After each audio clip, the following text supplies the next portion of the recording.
In today's video, we're going to be discussing Modern Horizons 3 as a price comparison versus similar priced products. We are going to be taking a look at Modern Horizons 2, but even Zendikar Rising, as some of these products also had fetch lands inside. So really, is Modern Horizons 3 going to offer some bang for its buck based on the core value of the set? This is something we need to take a look at.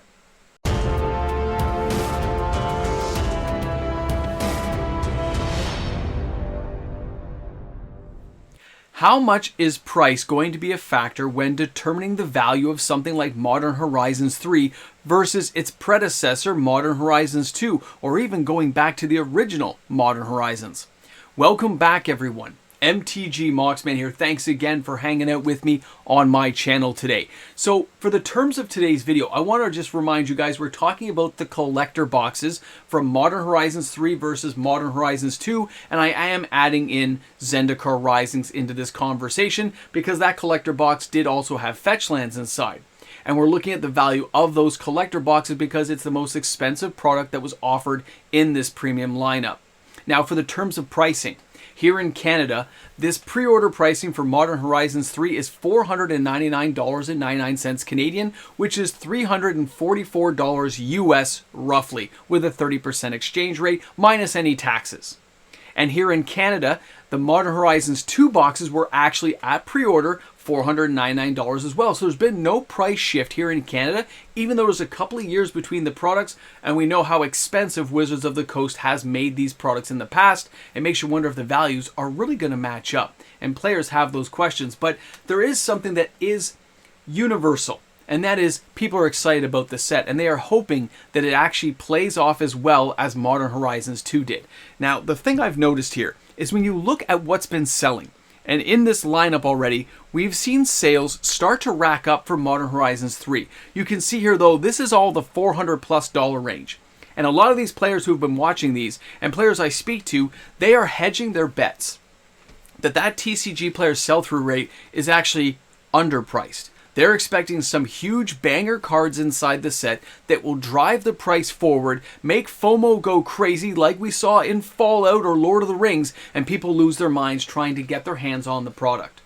Now, what I also looked at is when you take a look at Modern Horizons 2, this thing is $5.99 now. So we're talking a couple of years later, it's up by about $100 per box, okay, over that time frame. And we know this thing had a chance for up to 6 or 7 fetch lands, but there was more than just the fetch lands found inside these boxes. In case you guys forgot, when you're looking at Modern Horizons 2, understanding the value cards that have really held up over time give an indication of where the box price has gone and why the box still commands a certain level. Not all these cards have been reprinted. They offer insurance of value at this time of the video being recorded, and that means that an upcoming set like Modern Horizons 3 is likely to follow the same linear plan. Wizards knows what it took to make these sets profitable. They'll look for similar indicators inside the sets, and the fact they've already added in the fetch lands for Modern Horizons 3 lets you know that Modern Horizons 2 was so successful that they are sticking to the blueprint. There will be variations, of course, there will be some differences, but when you look at the actual value cards, these $20, $30 cards like Grief that keep showing up, when you look at the cards that are holding the $40, $50 levels, things like Ragavan, the Captain of Eros, you just see continuation. Solitude, it's kind of insane to think how many cards in this set had a value of over $15 and just kind of kept going. When I look at Subtlety, going through with the Sword of Truth and Justice, feels like a superhero weapon. I just can't help but indicate to you guys that the value could really be there. The value may be something players need to be aware of. Now, this again is still an expensive box, but now when you take a look at Modern Horizons 3, that gives you a kind of indication. But what happens if a box costs less? Does it offer more value because it costs a big price point of $200 less? Let's take a moment and look at what Zendikar Rising has to offer. Unlike the original Zendikar that had a chance for multiple fetches inside the boxes, right? For Zendikar Rising, they had it as these box topper cards. You had a chance for a few of them inside of the box, okay? 3 or 4 was the max you were going to get, but they also had different lands held within the set. But the real difference here is the price point. These things used to be $2.99 a box. They've been as low as $2.10 a box, and now they're up to $319, and that's due to the Fetchland price, the most expensive card inside the set. And they are the cards that hold the most value within a product like this, which was still a standard release. Yes, they had collector boxes that had a whole array of special lands, which I'm going to share with you, but it's something to keep in mind that this was a standard set and not a premium set. That were actually available. When you took a look at these, everything from Ancient Tomb to all the fetch lands, the Blackcleave Cliff ones, the Bountiful Promenade, Cavern of Souls, there was a whole bunch of cards that you had a potential of getting. It didn't have to be a fetch land, and those were all inside the boxes. Yeah, you could get up to like 4 or 5, I think. Plus you got a few of the other lands mixed in. Great value, great cards, beautiful artwork. But there was a lot going on inside those boxes that players needed to be aware of. And that's why I've added in the other box for today's discussion, which is going to be the Zendikar Rising. Because when you look at the awesome sales we've seen, is that Modern Horizons 2 is selling. It's actually selling pretty well. And of course, when you take into account all these amazing fetch lands that could be inside Modern Horizons 3, Modern Horizons 2, and even Zendikar Rising, and look at the price of the box, it's about $200 difference. Is the value going to be there? Or would you be better buying a Zendikar Rising box if you want to get that kind of value? Well, here's the thing. There are Zendikar Rising cards that do have value.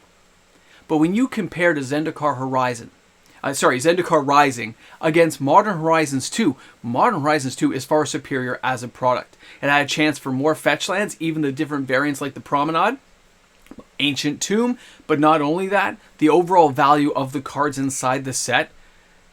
It has Ragavan, it has a whole bunch of these $30, $40 cards, which really just shoots up the value. And that has those players who have been buying the boxes. Remember the image I just showed you here? If you take a look at these boxes selling, you see they're all in the $340 range because that's what the prices right now are for Modern Horizons 3 boxes if you take the conversion rate in.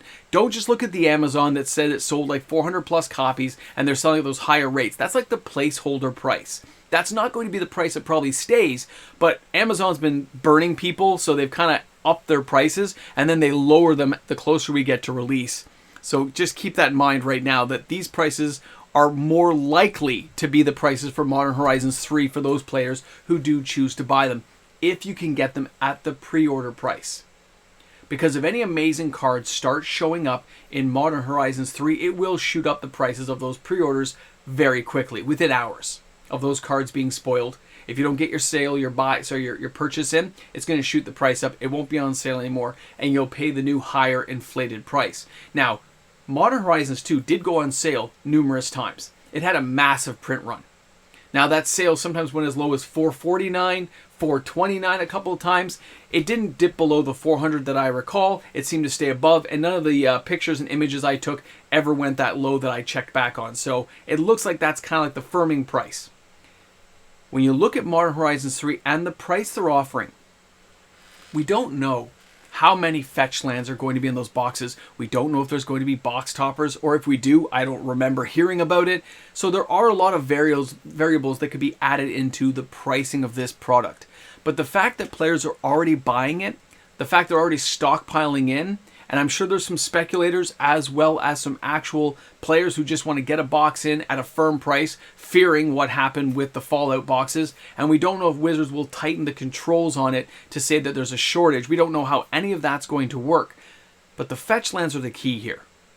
We know the prices of fetch lands got collapsed in Modern Horizons 2, just from the sheer volume of players opening them. And now, of course, that we know fetch lands are going to be in, right? The Blue Delta and stuff, it's all going to be there for Modern Horizons 3. We've seen a dipping of the price of those cards. They are slowly trending down $1 or $2, and that will continue the closer we get. But that doesn't mean that the value of the Modern Horizons 3 box is not going to be worth it. Because if you look at and compare it to a Zendikar Rising box, which yes, they're not selling a lot, but even it had a few sales because you had the box toppers inside there, you had a little bit of action. And you can now kind of fantasize about how great the cards may be inside Modern Horizons 3. And we know there'll be some Eldrazi, we know there'll be some cards that are going to really drive players forward into the modern format. And whenever players get that whole vibe that there might be something great, they start kind of lining themselves up, which is why some other products from Wizards of the Coast are not selling well. When it's an expensive product like this, players are holding their wallets closed and getting ready for the possibility that they want to dive into a product like this that is premium, it is expensive, it's not going to be cheap, I admit that. We all know how expensive these can be, but it might be just the thing players are looking for in terms of value inside the product if the cards inside are good enough.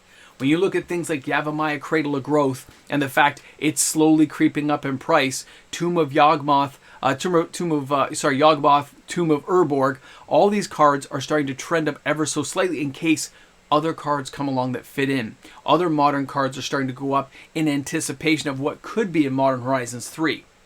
So when you really look at the value of this set as compared to the others available, like Modern Horizons 2 or even Modern Horizons, it looks like the value for dollars actually there. As much as I hate to admit it, when I compared the prices of the possible cards inside, like the fetch lands, and the possible 6 that could be inside, versus what the boxes are going for now, and the availability and volume still selling, this apparently looks like it's going to be a fair deal if you can get it for the $344 price range.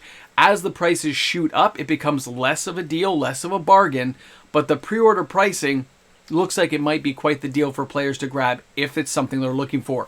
Either way, I thought it was information players would like to know about when you compare it against older previous products and the cards inside, from the rares to the mythics as well as uncommons. The cross comparison going back and forth among all the cards. The Modern Horizons original is the weakest now because cards have been reprinted. Modern Horizons 2 is holding up surprisingly well at this point.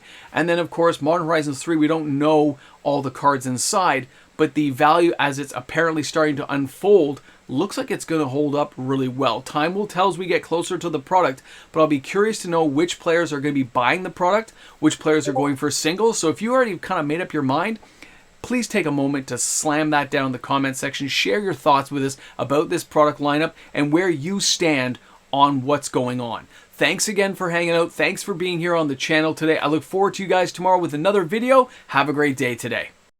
Well, here we are again at the end credits, taking a look at all these amazing people. And the people you're seeing right now, all these cool colors and all these cool names, well, they're all the patrons. They're the supporters of this channel who make sure that this content happens every single day. So a shout out and a thank you to my patrons, to my YouTube membership members for making this channel happen every day. I'll see you tomorrow. Have a great one, everyone. I was surprised. Welcome back. Ramble Jamble. Ramble and the Jamble! Guys, a little bit of coffee here. So, I was surprised to see that when you cross-compare the cards inside the sets, and I mean only from the Modern Horizons 2 point of view, where you can see every card, there's a lot of value still inside the set. There's a lot of these cards that if you could get the 80% value on the card, selling it for cash, you'd actually do okay. It's really interesting that some of the cards haven't recovered. Some are actually a little bit higher than I expected. And there's no guarantee you're going to get these all in one box, but there were boxes that were supercharged. Remember those ones that had the crazy combo cards and stuff inside? So I'm just saying, Modern Horizons 3 might really be a hit.